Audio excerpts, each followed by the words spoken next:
Good afternoon, everybody. My name is Anthony Gray. I am the Director of Corporate Training at ENI, and I would like to thank you all for joining me today for the February webinar as part of NextGen EAP's monthly webinar series for our HR contacts on improving communication, optimizing the HR role. As mentioned in that chat that I had sent previously, please direct all questions into that chat box and I will address them at the end. However, feel free to send those questions in throughout today's presentation. And of course, afterwards, you are free to contact myself or anyone in the Customer Relations Department for more information. So, again, just like to thank you very much for taking the time to join me today. As a reminder, this presentation, along with a subsequent lesson, will be available 1 week from today through HR Direct in the webinar portal. And if you need any guidance or further information on how to access that, feel free to send your questions my way and I'd be happy to answer. So without further ado, I'd like to go ahead and begin today's webinar on improving communication and how to optimize the HR role. It is no surprise that communication itself is a big topic in the human resource field because that is a major part of the human resources role. Whether it be in training and development, recruitment, management, or any other type of HR capacity, you will have to communicate. And with today's demographics ever changing, the ways with which we communicate are very important and also difficult to adjust to, but we need to be at the cutting edge of innovation and also receptive to any type of change going on today. So, what you're going to learn in your few minutes with me today, first is communication significance in HR as a whole. So not just HR management, not just communicating one part of your job, but communication in general and how it is significant in terms of the human resources role specifically. Number two, you're going to learn factors leading to the challenges that you may be facing regarding communicating, getting the word across, and difficulties having messages resonate on impact, which will be a common theme throughout today's presentation, a bit of a spin on traditional ROI. And third, you will be able to improve your current strategies with actionable ways to either supplement what's currently working or change what may not be working so far.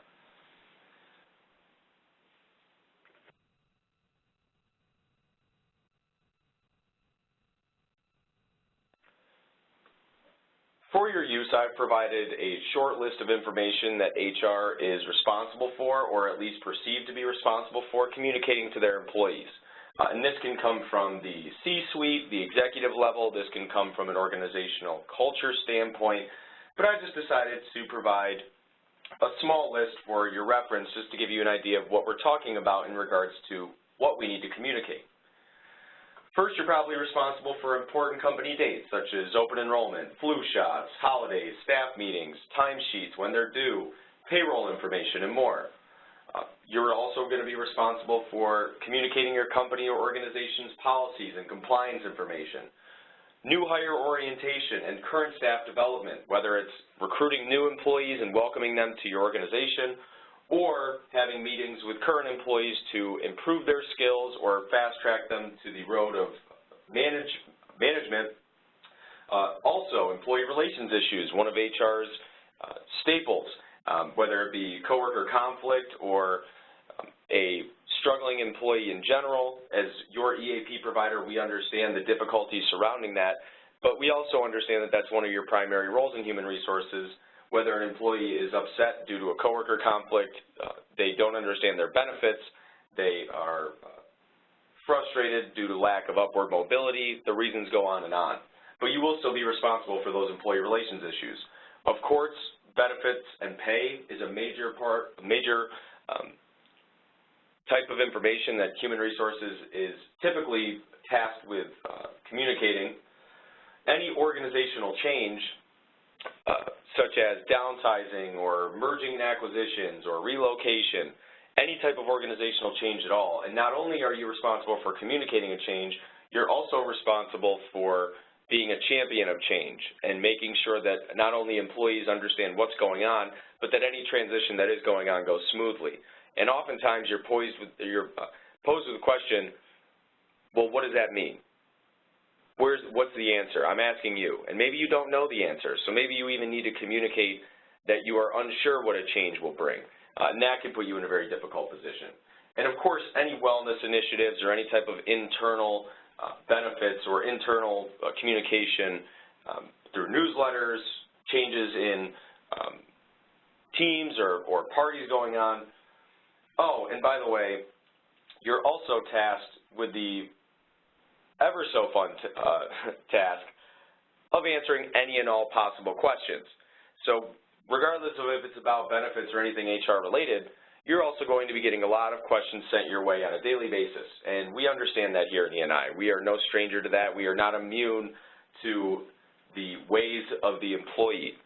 So with this being said, there is no real shortage of information that HR is responsible for communicating. If anything, the list keeps growing. And as HR becomes more integrated with other departments in an organization and more central, more integral to an organization's business strategy, it's very important that we understand not what we say, but how we say it. And making sure that the messages resonate, that whether it's a small email sent to a group of isolated individuals about some type of meeting change being pushed back 30 minutes, all the way to managing organizational change and the more serious, more involved types of information that you're tasked with conveying.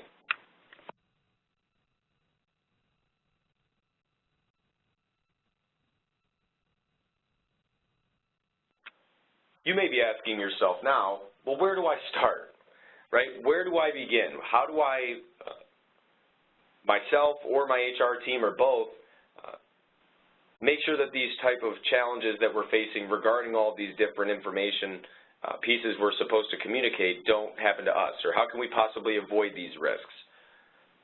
Well, first, it's important that we understand what our corporate culture is, what our employee population is, and the disparities, the similarities, and the differences between all of the types of employees that you work with.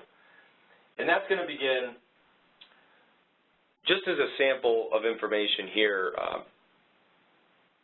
in regard to benefit communication, right? Benefits are going to be one of the top things that you're going to have to communicate to your employees, whether it's open enrollment meetings or any time throughout the year, answering questions on what is a qualifying event, when do I need to hand in my enrollment form, what's the time window, or even just any changes or promotion of current benefits. It's going to be a major part of an HR role. In a survey done by SHRM back in 2017, they did a employee satisfaction and job satisfaction and employee engagement survey where they surveyed all across the country, all different types of organization sizes and types and industries, and asked which type of communication regarding benefits is the most effective. Now, as you know, benefits are a major retention strategy and retention tool used by human resources and other management C-level executives to attract top talent and then to also retain it. So as you can see here, 51% of employees surveyed said that one-on-one communication regarding their benefits was the most effective as far as the message resonating and the employee feeling as though they got all the information necessary. Second was emails, our necessary evil that I'm sure we all have to deal with. 31% of respondents said that those were effective in getting the message across and having them understand it. And then 15% coming in last are hard copy handouts, whether available in a break room or posted on a bulletin board. They were ultimately deemed very ineffective. And the reason I show these statistics along with a few others that I have today is because depending on your organization's size, the amount of different sites you have, employee population, amount of employees, technology available, budgets, it's all going to impact how you communicate. So not only do we need to know what employees want and what works best for them, but also what are we capable of? What do we have at our disposal? What resources do we have or do we not have to make these things happen? So we all know that what you say matters the information you are communicating does matter, but how you say it matters more. So how it is getting to them, how that information is being received by the employee.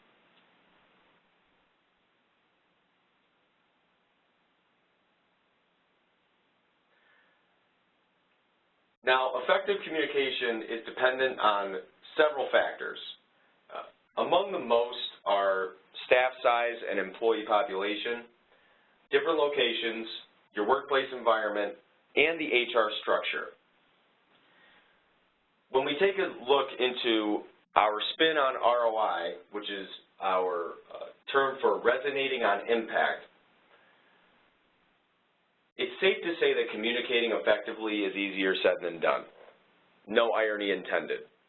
But oftentimes in HR, we will send out emails, we will send out calendar invites for meetings, for one-on-one, for office hours. We will feel as though we've exhausted all of our resources and ask ourselves, well, what more can I do? I've done everything I possibly can, I've done all the research, but for some reason, getting the word out doesn't seem to be working. I still get the question of, well, why is this happening? You never told me this. And that's because we tend to do things that we've done the same way for a while. And some will do this due to the lack of ability to change, the lack of resources to change, the lack of time in order to consider doing things differently. And because we don't measure our results, we don't measure how effective our communication strategies currently are, we don't really have an idea. We tend to guess.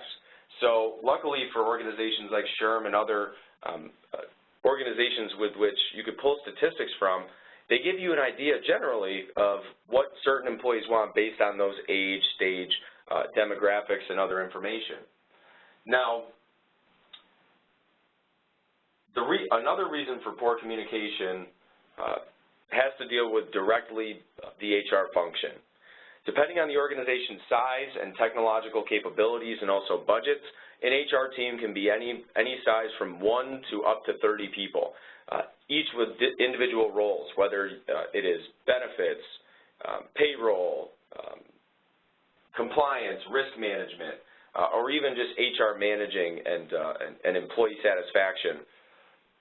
An HR function is very unique dependent on the type of organization.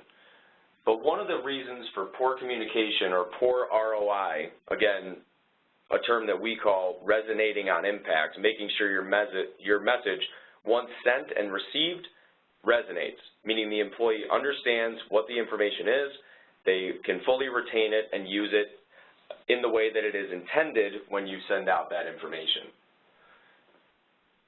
So again, that first reason, compartmentalized HR functions are among the top reasons that messages are not resonating on impact. And the reason why is because if there's an HR email for an organization, for example, hr@eniweb.com, and that's where you get all your information sent out regarding newsletters, benefit updates, open enrollment dates, flu shots, lunch and learns,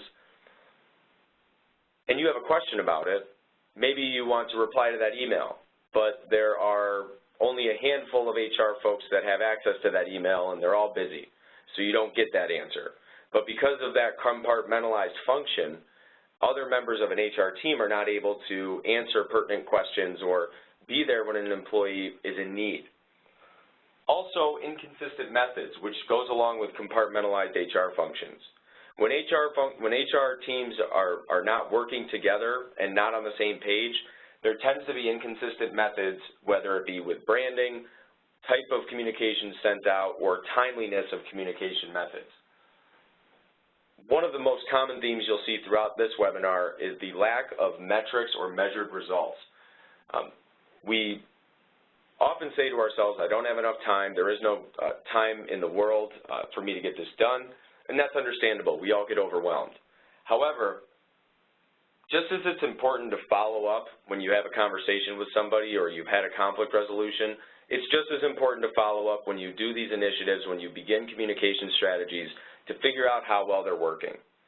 measuring how many people got their benefit information into HR prior to the open enrollment date closing last year compared to the current year when you had your new communication initiative of one-on-one meetings or any other type of change.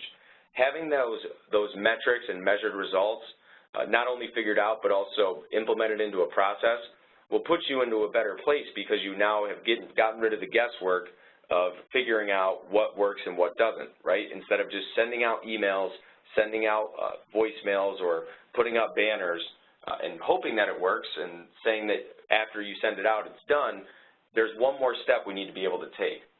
Also, when it comes to the C-suite or many executive level staff among many organizations, internal communication in the HR function is very low on their priority list. They want to either drive sales, increase revenue, change organizational culture, but in terms of communicating things such as benefits, change, it tends to be lower on a priority list at the executive level.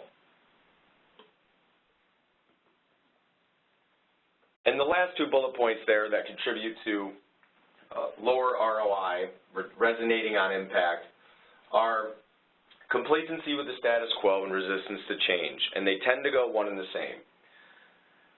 This is that if it ain't broke, don't fix it mentality. Maybe you've done communication of your benefits or of employee changes or relations issues the same way for decades or maybe even less, just a few months. So why try to shake up the system and when you can just coast on the way things currently are and blame it on an employee for not understanding what was said? It's important to understand that change is difficult. Everyone does know that.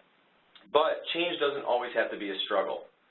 Whether it's shifting from Windows 10 to the most upgraded Windows 7 to Windows 10 software, or having to communicate that you're going to be making 20% budget cuts and thus 20% employment cuts in your workforce, the way that HR and leadership communicates and facilitates change is a leading indicator of success. In other words, when you're faced with adversity or a difficult task or a difficult thing to send out, even in person, the way with which we say things, the way with which the message gets across is the most important way to ensure that that message gets sent clearly in the way that you intended.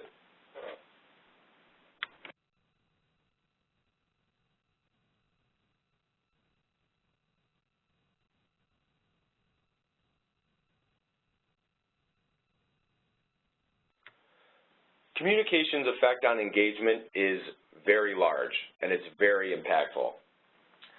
These are statistics that were taken out of that 2016 employee engagement survey done by the Society of Human Resource Management, and it detailed in the survey findings what employees found to be important or very important, as well as if they were somewhat satisfied or very satisfied with the topics that you see there. The first question, management's communication of organizational goals and strategies. An even split, 45 to 45% for both important or very important to their overall job satisfaction and engagement. Also, on the other side there, employees found that they were somewhat satisfied with the current way that management communicated these goals and strategies, while only 24% were very satisfied. And this poses a major issue because if you are not satisfied with the way that goals and visions and strategies are being communicated, or you feel out of the loop, you may not feel like a member of your team or of your organization and thus feel less valued. In this same survey, SHRM found that the #1 contributor to a employee staying with an organization was respect and being shown that they were valuable to that organization.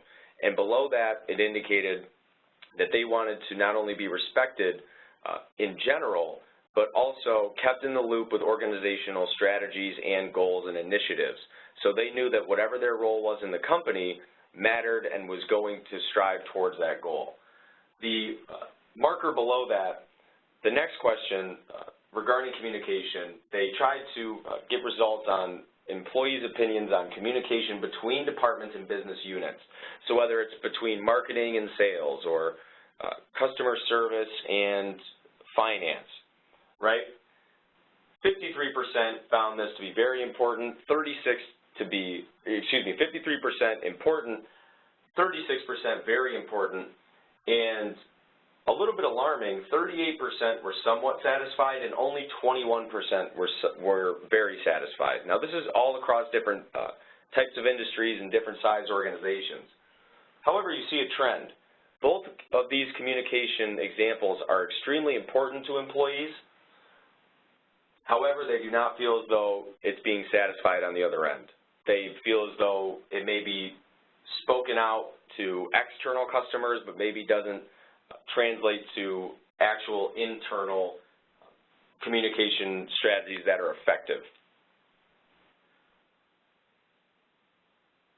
So next, what do we do with all this information, right? What do we do with all of these statistics and all of these numbers letting us know that, yes, communication is important? I understand that, Anthony. You've told us this already. Now what do I do? How do I address it?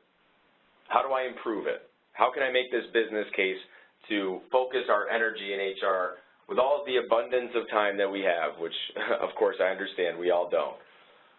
But how can I begin to address this matter? Well, there's 4 main ways to improve communication.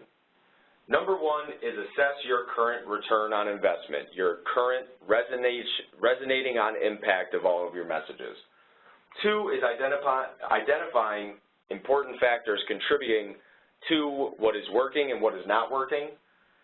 3 is implementing new strategies or something different, which also involves embracing change. And then step 4 is to evaluate what you've done.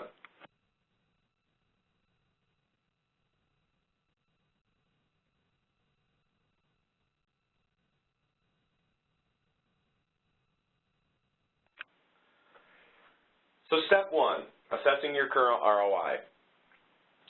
You can ask yourself many, many questions, and also you'll find at the conclusion of this webinar, when you can access it through HR Direct, there will be samples of the example strategies that I will be describing today that you can feel free to use to distribute and implement in your own organization.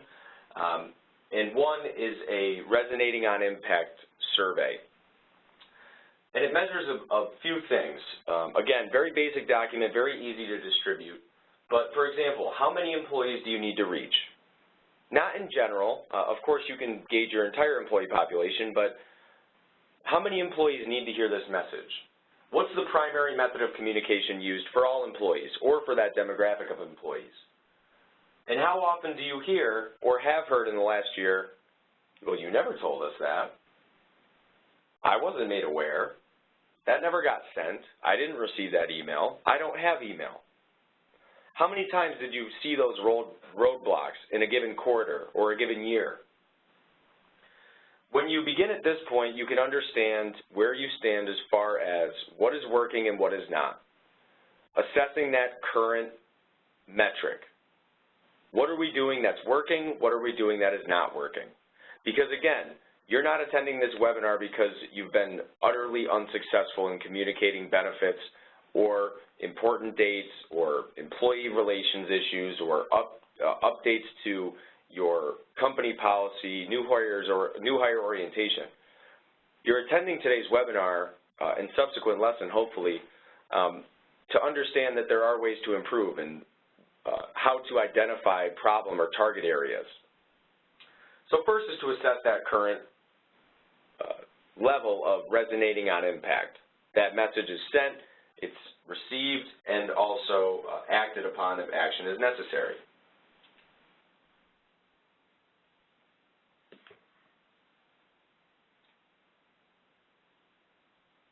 Step 2 is to identify important factors contributing to your current communication strategy as well as your current ROI. The 4 that I've detailed here: leadership investment. How much does your executive team invest in communication internally for your organization? Is the priority focused on the end user or the customer, or internally for your employees? What is your corporate culture? How can you assess your corporate culture? Do you know what your corporate culture is? Do your employees know or care about corporate culture? Also, overall priorities of not just the organization, but the HR department.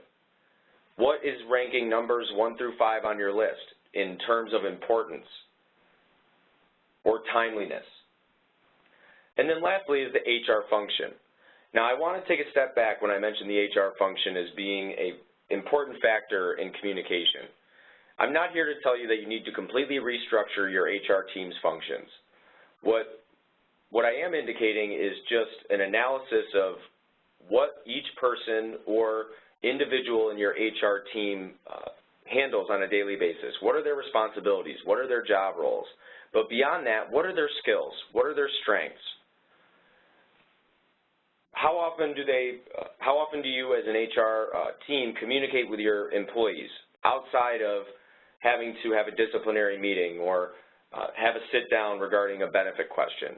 How often do you gauge the interest of employees or what keeps them at your organization? How often do you do stay interviews? Have they ever been done before? Is HR purely transactional, or is it moving to strategic? Or is it stuck in transactional and needs to move to strategic? But identifying these important factors are going to further establish your credibility as far as implementing new initiatives or bringing them to the table, bringing them to a vote, and understanding what's going to work best for your organization.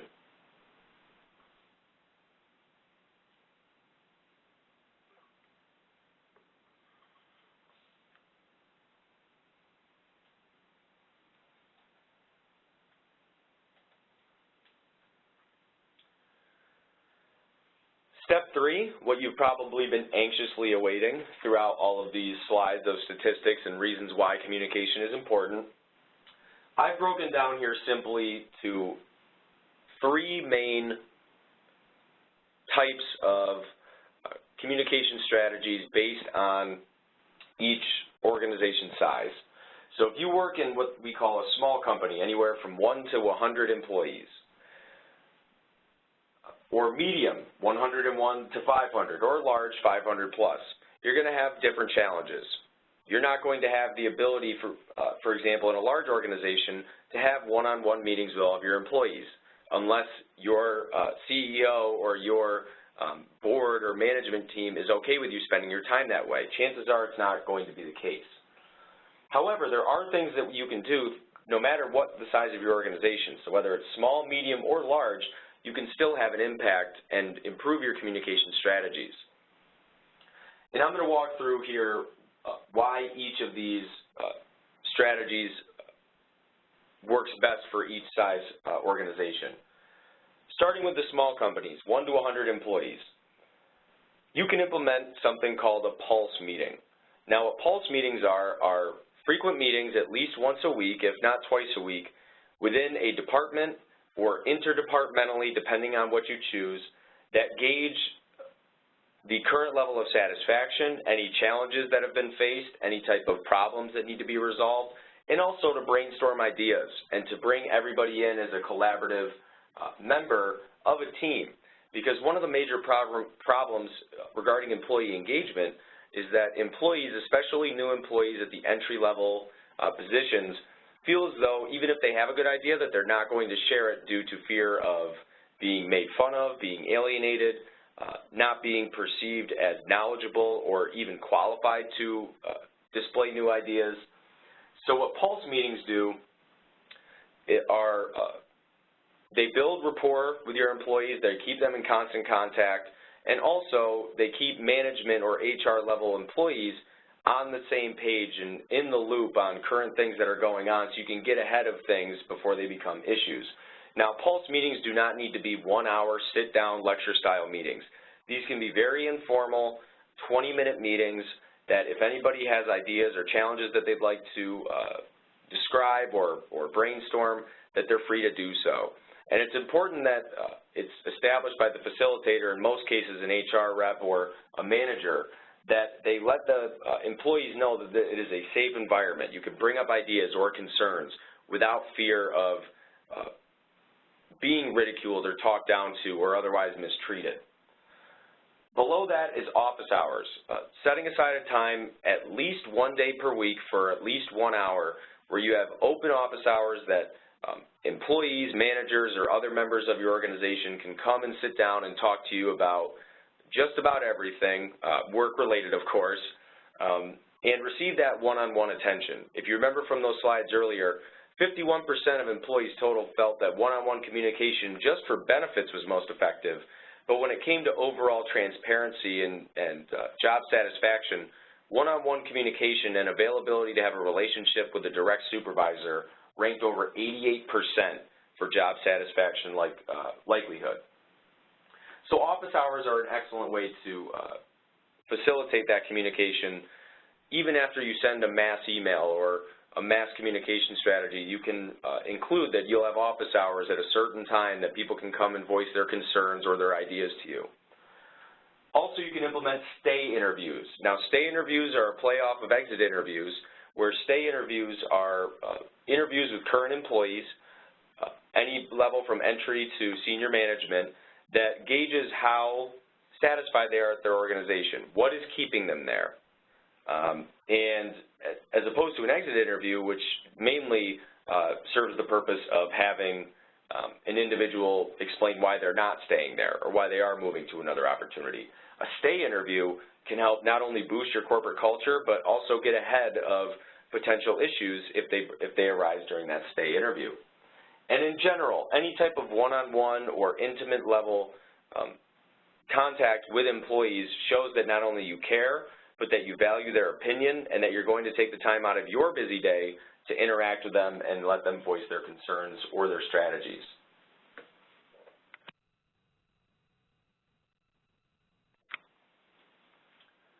Moving on to medium-sized companies. Instead of pulse meetings, you may not have the opportunity to have as many one-on-one or up to 5 people meetings, so you can engage in something called a pulse survey. Organizations can use things such as Office Vibe or SurveyMonkey to administer internal anonymous surveys that get, again, the pulse, the frequency of employees' opinions and satisfaction levels in all levels of the organization. So you can gauge opinions and feedback on employees' opinions on receiving too many emails, or maybe you will get a recommendation to allow text alerts or phone calls, or a way to kind of air out frustrations or grievances regarding any aspect of the organization anonymously and also very frequently. So that way employees receive 2 benefits. One, they have a place where they can share ideas, maybe because they're too shy or they just haven't had the chance to share them immediately or in person, but they can also have a confidential resource where they can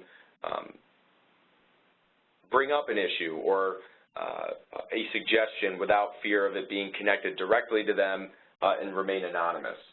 Lunch and learns are a very powerful way to improve communication because anytime you bribe, so to speak, air quotes, of course, bribe, employees with food, along with a professional development session, you tend to get high interest because who doesn't love free lunch?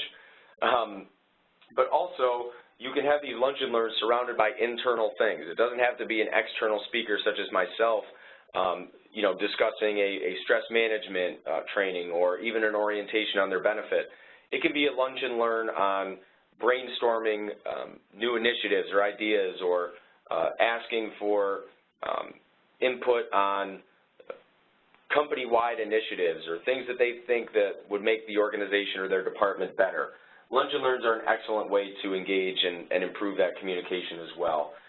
Office hours can remain for both medium and large organizations because if you can separate out at least an hour a week to sit down and talk with employees, it shows that you have a consistent schedule, but also that you are consistently prioritizing employee opinions and satisfaction throughout. And for medium companies, emails and mobile notifications such as texts are very effective, especially the mobile notifications. whether it be text messages, phone calls. Most medium organizations tend to have other sites or sites that are not close to headquarters, so you have no choice other than to send an email or a text or a phone call, and very rarely, depending on the distance, can you have an in-person representative unless it takes up a majority of a day or some other burden rate associated.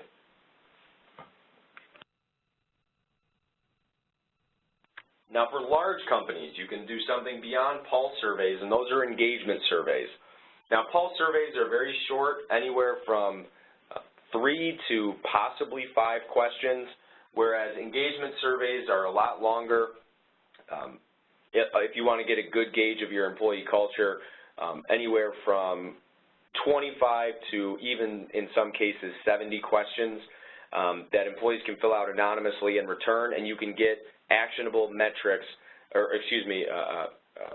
actual data to serve as metrics to see what needs to be improved, what's currently working, and to give you a benchmark for improvement. Large organizations should also have team-oriented functions and team-oriented reporting, meaning that it's not necessarily as hierarchical as a medium or small organization, because a large organization, you're going to have several locations, several different types of departments and responsibilities, but if you can have the ability to have departments meet as teams and report in that way, or delegate function throughout, communication can definitely improve. And overall, for both large, medium, and small companies, consistent processes are key. So whether that's that your newsletters are sent at the same Monday every month, or that the staff meetings are on the same day every month, or that all information regarding your benefits is available on your internal website, or that you will be having lunch and learns once a month, consistency is key. Employees and people alike love structure, love knowing when things are happening, how long, where they are. So consistency in process is a major, major strategy in improving communication as a whole. And just as a reminder, you will be receiving the samples of a few of the things that I had mentioned just now that you can download in the Lesson portal through HR Direct under the webinar portal as part of the second webinar lesson as of next Wednesday. So you will be receiving these samples that you could take with you and give a try at your organization as well.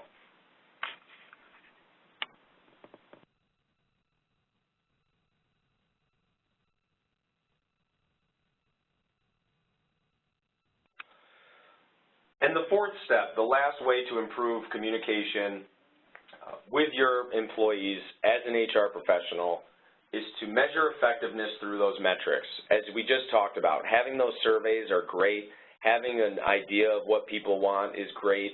Having a general inclination is also great. But until it's measurable and viewable as data, it's very difficult to make educated decisions on what is best. So on top of engagement and retention surveys, communication surveys, it's important to have a results survey. So prior to an initiative, sending out a survey of how employees currently feel communication is internally at your organization, and then implementing the initiative short after that. So let's say, for example, you send out the pre-communication survey, let's say, in February of this year, and then based on the results of that survey, you want to schedule 1 week full of office hours and open meetings because that was what was indicated as something that was lacking at your organization. And then at the conclusion of that, send out a results survey and see how much better they feel about that new communication strategy, whether it worked, whether it hasn't worked. And even further, you can engage in a results survey after something as large such as open enrollment. You know, in 2018, we started implementing a new chat system in our intranet. We started texting our employees, and because of that, we now have no employees that were late to hand in their benefit information as opposed to last year when we had 15. And that results survey is going to not only help you internally to figure out what works, but also to bring to executive level staff and to improve your HR function strategically. And of course, it's important to collaborate and adjust accordingly based on results, and to make sure that everybody understands they have a place at the table. There are ideas that are out there that need to be spoken and need to be discussed.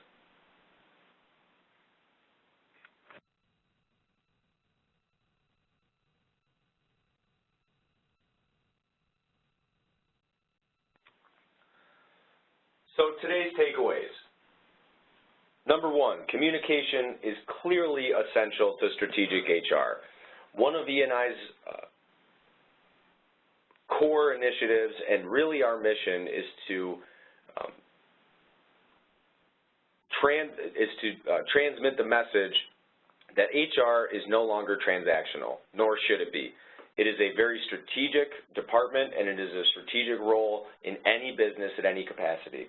And communication, effective communication at that, is essential to optimizing that HR role. And once that's understood, we can view communication as a top priority in the HR function. Making sure messages resonate on impact, making sure that what we are doing works, not that we are trying and nothing's working, but that we are actively, through possibly trial and error, but through analytics, through brainstorming, through collaboration, we are not only understanding it's a top priority, but that because it's that top priority, we are going to do the best that we possibly can to ensure that messages get across in the way that they are intended to. And lastly, through effective communication, HR is optimized. It is not only improved, but it is improved to the best of its potential. And hopefully, when you implement strategies similar to this or others moving forward, you can hear less of, oh, you didn't tell me that, or I wasn't aware, or I don't have email, because you will have had the tools given today and later on in the webinar lesson that can be taken with you and tried out based on your organization's demographics, based on what's worked in the past, and further optimize that HR role that you're currently in.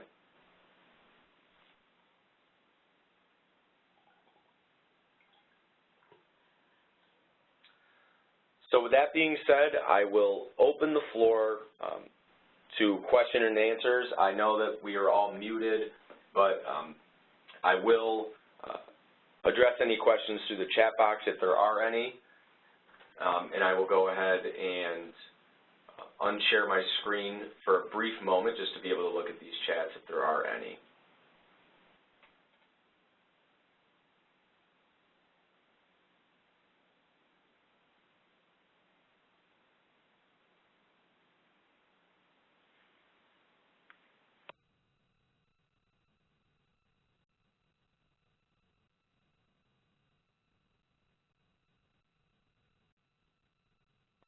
Okay, it appears that there are no questions as of now, but again, if you are interested in more information or would like to ask me something after the fact, you certainly can.